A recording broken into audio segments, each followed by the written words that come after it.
सही। तो ये सर फिर एक दफा रिपीट कर देंगे? जी श्योर। ठीक है।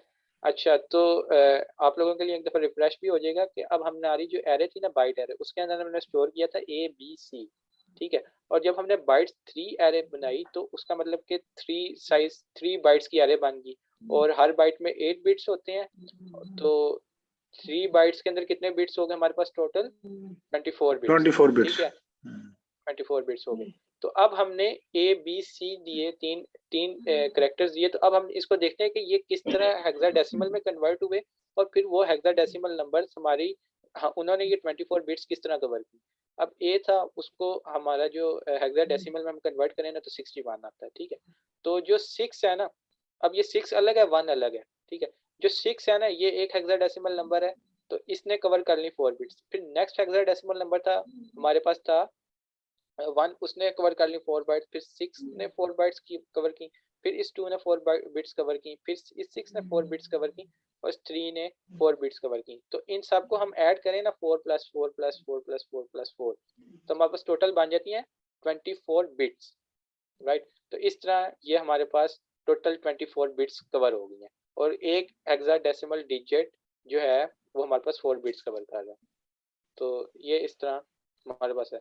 अच्छा, एक और बात ये है कि जो इसके अंदर, ये तो होगी इसकी पीछे की साइंस, ये 61 62 63 क्या हो रहा है। अब आपको समझ आ गई होगी कि ये बैक एंड पे एरे में किस तरह डाटा स्टोर हो रहा है। तो अच्छा, अब एक और बात ये है कि जो बाइट एरे होती है ये इम्यूटेबल होती है। अच्छा, मेरा क्वेश्चन है इसमें कि अगर ये बाइट 3 लिखा हुआ है और हमने ए बी सी लिखा है, अगर इसको मैं ए बी सी डी कर दूं तो क्या होगा? उसमें 4 आ गया ना अब, हाँ, तो तो फिर क्या होगा? ये देखिए मैंने किया, तो यहाँ पे उसने जैसे मैंने सेव किया ना, उसने एरर दे दिया। वो उसने एरर अच्छा, इसलिए दिया कि स्पेस से ज़्यादा वो, मतलब हमने उसमें दे दिया ना, उतनी उसके अंदर मेमोरी नहीं है जितनी हमने उसको साइज दे दिया, वैल्यूज दे दी है, तो वो एरर चलो दे सही रहा है। है। ठीक है। अच्छा, अब आपके आपके ठीक हो। क्वेश्चन को एक्सटेंड करते हैं, हम एक नंबर कम दे के देखते हैं, ठीक है। तो फिर क्या होता है? अच्छा, अब मैंने इसको सेव किया तो इसने एरर नहीं दिया, ठीक है। लेकिन वो हमें यहाँ पे ना एक रिजल्ट देता है सरप्राइजिंग सा। सॉरी, मैं इसको कंपाइल करता हूँ। इसका मैंने कंपाइल किया, और ये प्रीवियस को मैंने डिलीट किया, और इसका मैंने डिप्लॉय किया।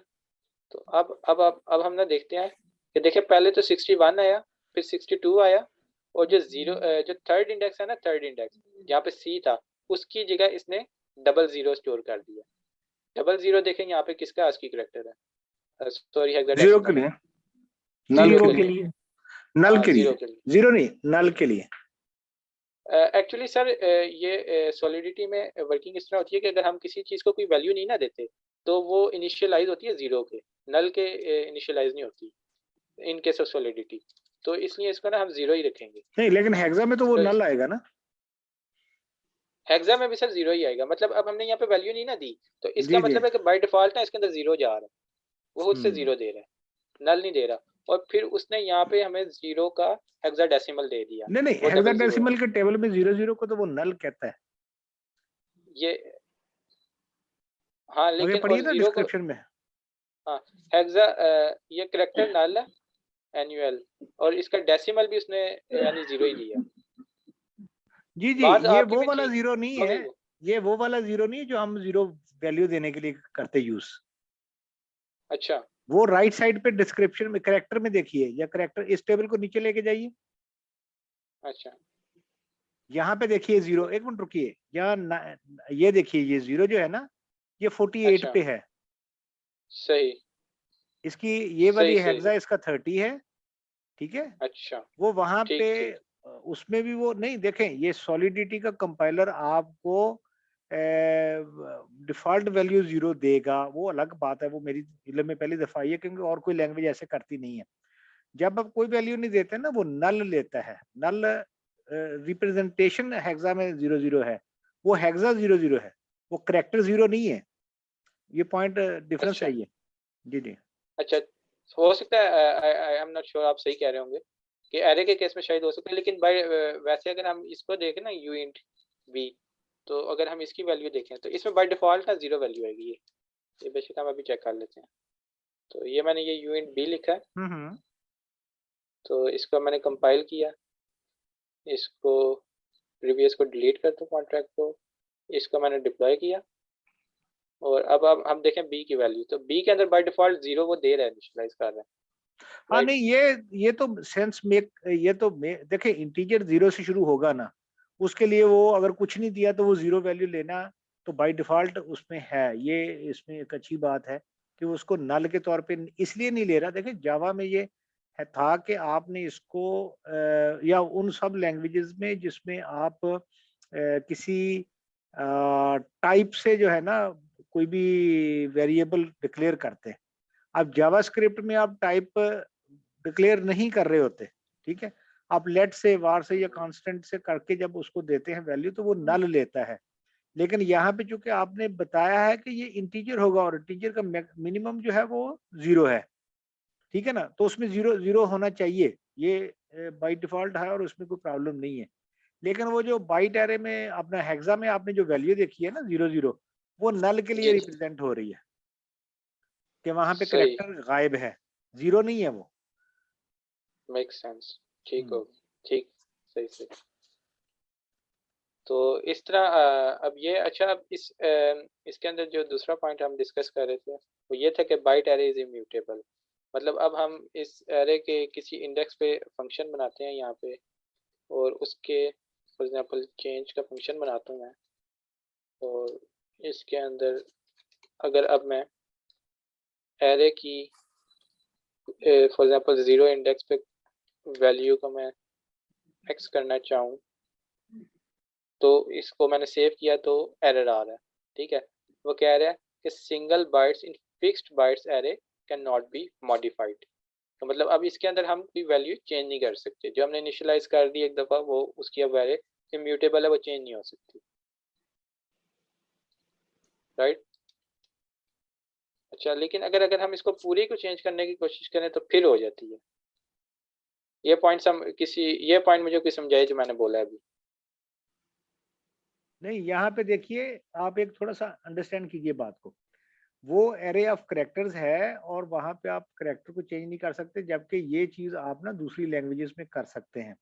पाइथन में मसलन उसको एज ए एरे स्ट्रिंग का एरे लेता है, यहाँ पे वो स्ट्रिंग एरे नहीं ले रहा है इसको, यानी ये स्ट्रिंग एरे नहीं है। इसलिए कि जब आपने 0 के साथ इनिशियलाइज करने की कोशिश की कि ए की जगह आप कुछ और जी या कोई एक्स दे देंगे तो वो एक्सेप्ट नहीं कर रहा, जबकि आप टोटल वैल्यू जब उसकी इनिशियलाइज कर रहे हैं तो फिर ले रहे हैं। यानी ए जी बी जी की जगह आप जी जी एक्स करेंगे तो भी ले लेगा, या 3 दफा लिया है तो वो भी उसने ले लिया, ठीक है ना। हाँ, इसका मतलब मतलब ये पूरी, है कि जी जी इसका मतलब ये है कि ये जो है अपना करेक्टर्स को इसकी स्ट्रिंग जो है उसको वो एज एरे नहीं ले रहा जैसे दूसरी लैंग्वेजेस लेती हैं। वो एक हाँ, कंप्लीट ऑब्जेक्ट ले रहा है उसको। इधर यू हैव टू एग्ज- रिप्लेस द होल और you have to not to do that. जी, मतलब आप इसका अगर कोई इंडेक्स पे वैल्यू चेंज करना चाहेंगे ना, फॉर एग्जांपल आप चाहते हैं कि किसी पार्टिकुलर इंडेक्स पे वैल्यू चेंज करूं, जी तो वो इम्यूटेबल है। लेकिन अगर आप इस पूरी हाँ, एरे को ही चेंज कर दें ना, पूरी एरे को, तो फिर वो म्यूटेबल है, मतलब वो चेंज हो जाती है, वो चेंज हो जाती बिल्कुल सही। है। ये बात होगी इसके अंदर। तो ये हमारी एरेज का पोर्शन सर कंप्लीट हो गया। इसमें कोई पॉइंट कोई भाई ऐड करना चाहिए? आज अब्दुलरमान भाई बड़े चुप हैं। और अच्छा, मेरे इसमें एक पॉइंट ये है कि जी जैसे आपने स्टार्ट में लिखा था कि यू एंड अरे ब्रैकेट्स के अंदर आपने 4 लिखा हुआ था, आपने उसको इनिशियलाइज भी करवाया हुआ था नंबर्स के साथ। हाँ जी अगर मैं ऐसा करता हूँ कि मैं उसका जो है रे इनिशियलाइज करता हूँ, मतलब रे को मैं उसकी लेंथ देता हूँ फॉर एग्जांपल 5, और उसमें मैं वैल्यूज कोई भी पास नहीं करवाता, तो जी फिर उसको मैं कैसे इसमें पुश करवाऊंगा, क्योंकि वो डायनामिक तो नहीं है, वो फिक्स्ड है। तो फिर वो मैं रे ब्रैकेट के अंदर 1 बाय 1 जो है वैल्यू इंडेक्स दे के पास करवाऊंगा या पुश करवाऊंगा। देखें, जब आप एरे के अंदर साइज दे देंगे ना, ठीक है, तो आप वो हो गया फिक्स साइज एरे, ठीक है। फिर उसके अंदर आप पुश और पॉप का फंक्शन नहीं लगा सकते। अब आपने उसके अंदर वैल्यू देनी है, वैल्यू जा सकती है। वैल्यू कैसे जा सकती है?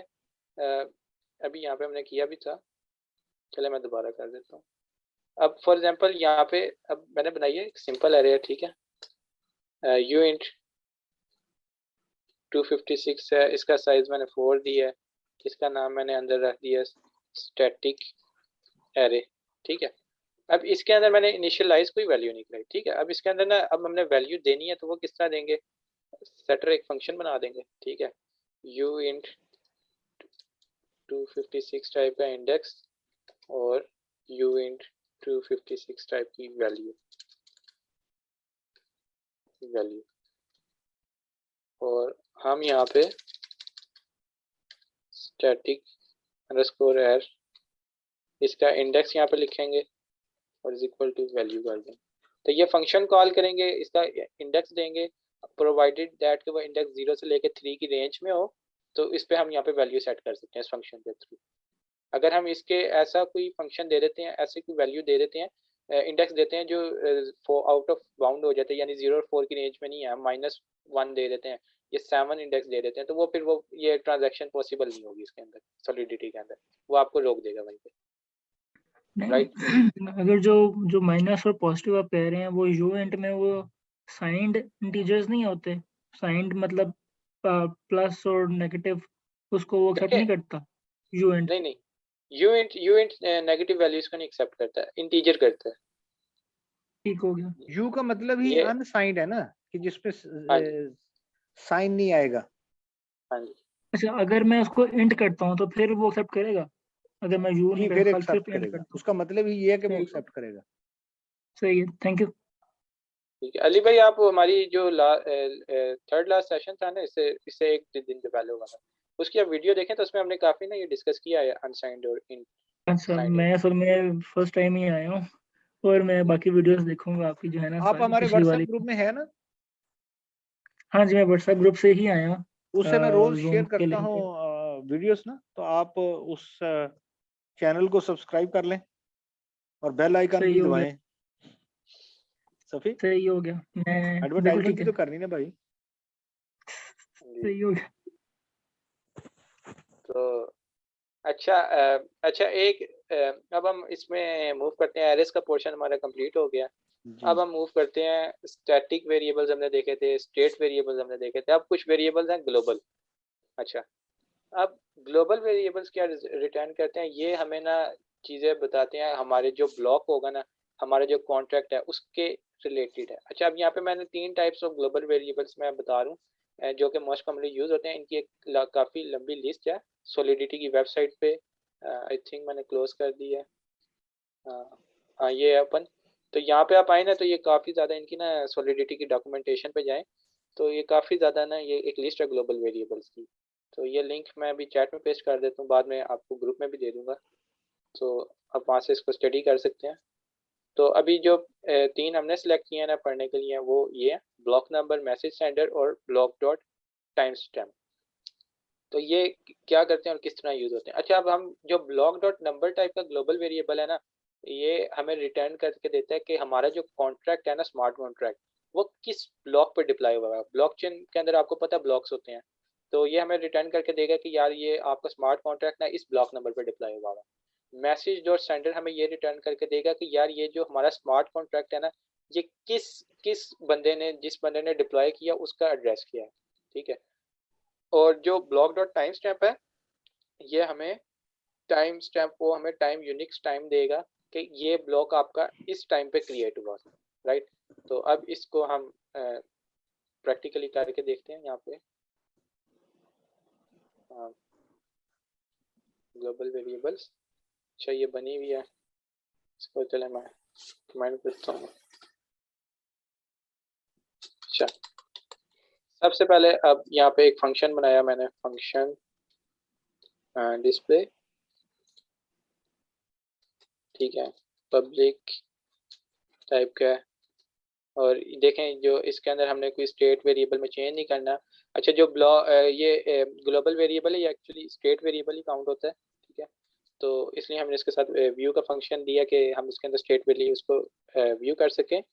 यू इन 256 टाइप का हम इसके अंदर ब्लॉक नंबर एक रिटर्न करवाएंगे और एक यू इन 256 टाइप का टाइम स्टैम्प हमारे पास रिटर्न होगी।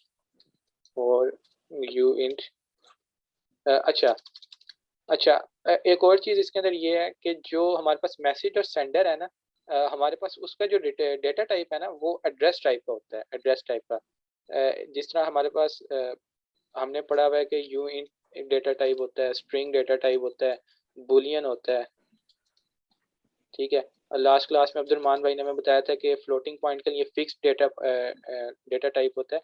तो जो हमारे पास एड्रेस होते हैं ना, फॉर एग्जांपल अब ब्लॉकचेन तो वर्क ही मतलब ये एड्रेसेस पे करी होती है कि किस वॉलेट पे आपने इथेरियम सेंड करनी है या किस स्मार्ट कॉन्ट्रैक्ट के एड्रेस पे इथेरियम भेजनी है। तो जब भी हमने किसी एड्रेस को लिखना होगा ना, किसी अकाउंट के एड्रेस को, तो उसके लिए हमें ना यहाँ पे डेटा टाइप एड्रेस देनी होगी, ठीक है। फॉर एग्जाम्पल अब यहाँ पे ना इसमें अगर हम आए ना सॉलिडिटी में, तो इसके अंदर ये काफ़ी ज़्यादा ना अकाउंट्स हमें दिए होते हैं, ठीक है। तो ये ना अकाउंट हमें दिया हुआ है। तो अब अगर इस अकाउंट पे हमने इथेरियम भेजने होंगे ना, तो हम यहाँ पे एक इस एड्रेस टाइप का वेरिएबल बनाएंगे वेर, और उसके अंदर ना को हम उस ना एड्रेस के इक्वल लिख देंगे। फॉर एग्जांपल जो भी, फॉर एग्जांपल 0xb357। तो इस एड्रेस का, ये वॉलेट का एड्रेस है और वो इस वेरिएबल में स्टोर हो गया, और इस वेरिएबल की डेटा टाइप एड्रेस है। तो जो भी एड्रेसेस हैं उनको हम एड्रेस टाइप के डेटा वेरिएबल में स्टोर करते हैं। और जो मैसेज और सेंडर है वो एक्चुअली हमें एड्रेस रिटर्न करके दे रहा है कि जिस बंदे ने ये अकाउंट हमें डिप्लॉय करके दिया। तो इसलिए हम यहाँ पे डेटा टाइप एड्रेस लिखेंगे और यहाँ पे सेंडर लिखता हूँ मैं। उसके बाद मैं इसके अंदर आया और यहाँ से रिटर्न किया block dot number, block dot timestamp और block message dot sender, right. तो इसको अब मैंने सेव कर कंपाइल करता हूँ। सेव किया मैंने, कोई एरर नहीं आया। तो अब मैं इसको कंपाइल करता हूँ यहाँ से। उसके बाद प्रीवियस कॉन्ट्रैक्ट्स को मैंने डिलीट किया, इसको मैंने डिप्लॉय किया। और तो देखें, अब मैंने जब डिस्प्ले का फंक्शन कॉल किया ना, तो ये कह रहा है कि जी ये जो आपका ब्लॉक नंबर है ना, ये 30 पे डिप्लॉय हुआ है आपका ये स्मार्ट कॉन्ट्रैक्ट। टाइम स्टैम्प उसने दिया है 164166985993। अच्छा, अब ये जो है ना 1641985993, इसको हम देखते हैं ये क्या है। अच्छा, उसके बाद ये देखते हैं ये सेंडर का वो बता रहे हैं कि यार ये किस कॉन्ट्रैक्ट, ये जो कॉन्ट्रैक्ट है ना, ये वाला हमारा प्रोग्राम है, ये किस बंदे ने डिप्लॉय किया, ये किस एड्रेस से आ रहा है। तो उसने हमें ये दिया 0x5b3। तो अगर हम ऊपर जाए ना ये रिमिक्स में, तो यहाँ पे देखिए ये वो हमें हमारा बता रहा है कि हमारा अकाउंट क्या है 0x5b3। तो हमारे इसी अकाउंट से ये डिप्लॉय होगा, तो इसने हमें ये रिटर्न करके दे दिया बस। अच्छा, अब ये जो टाइम स्टैम्प है यूनिक्स टाइम स्टैम्प, ये कोई हमें एक्सप्लेन करना चाहे हम में से पार्टिसिपेंट्स में से? ये बड़ा सिंपल सा है जी। जब 1 जनवरी और 1970 से अब तक जितने सेकंड्स गुजर चुके हैं, ये वो हाँ सेकंड्स की तादाद होती है। तो जब हम इसको फिर दोबारा रिवर्स कन्वर्ट करते हैं तो हमारे पास डे या ईयर्स आ जाते हैं। जनवरी 1 सही। 1970 से ये शुरू होता है। उस time sir I think Unix create किया गया था पहली दफा, तो वहां से टाइम स्टैम्प जा रहा है। नहीं, ये यूनिक्स तो मेरा ख्याल उससे भी पहले था, लेकिन इन्होंने बस इसको एक वो स्टैंडर्ड सेट कर लिया था उसके बाद। अच्छा अच्छा। तो ये देखें, अभी यहाँ पे मैंने यूनिक्स की ना क्लॉक भी खोली है, तो 16416686389 सेकंड्स चल रहे हैं। तो हमारा भी कुछ सेकंड्स पहले चला तो उस पे 8593 चल रहा है, जी नहीं, राइट। तो ये यूनिक्स टाइम स्टैम्प हो गया। तो आज सर आई थिंक यहीं तक रखते हैं फिर, टाइम फॉर 12 श्योर। हो गया अगर हमारा। अच्छा, ये वेरिएबल्स हमारे कवर हो गए इसमें सारे, राइट? यस सर, या कुछ और कवर बाकी हो है गया। अभी? आई डोंट थिंक सो कुछ है, अगर होगा तो फिर हम जब आगे पढ़ेंगे तो देख लेंगे, आएगा तो कर लेंगे। मोस्टली तो हो गया। ठीक हो गया। अब दोस्तों की कोई राय, कोई उनके क्वेश्चंस, एनीथिंग? कोई पॉइंट ऐड करना चाहेंगे?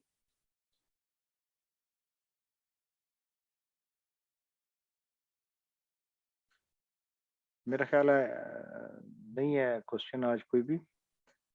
तो कल की अच्छा, होगी मेरा छुट्टी जी बस ये इंशाल्लाह। सॉरी। मेरा क्वेश्चन इसमें ये है कि मैं इसमें बिल्कुल नया हूँ उसमें एथेरियम में, जी जी और बाकी चीज़ ये है कि मुझे समझ नहीं आ रही कि ये फ्रंट एंड जो सा है वो तो इसमें कवर नहीं ना हम करेंगे रिएक्ट वगैरह। हम तो करेंगे, कवर करेंगे सर। हम तो करेंगे जी। अच्छा आपको इसमें रिएक्ट भी कवर करेंगे और एक इंशाल्लाह बना के उन टेस्ट नेट जो इथेरियम का है उसके ऊपर हम ये इसको डालेंगे, 2-4 दोस्तों का एड्रेस क्रिएट करवाएंगे और एक दूसरे को इथेरियम भेजेंगे जिसकी वैल्यू तो नहीं होगी, लेकिन बहरहाल वो टेस्ट हो जाएगा हमारा सिस्टम। सही हो गया, ठीक है, थैंक यू। जितनी देर आप दोस्त चलेंगे वो सारे इसमें हम शामिल कर देंगे चीजें, ऐसे कोई मसला नहीं है। सही हो गया, थैंक यू। ठीक है जी। सही। तो सर रिकॉर्डिंग स्टॉप कर दी आपने? अब कर देता हूँ जी, क्योंकि क्वेश्चन ले रहे थे ना हम।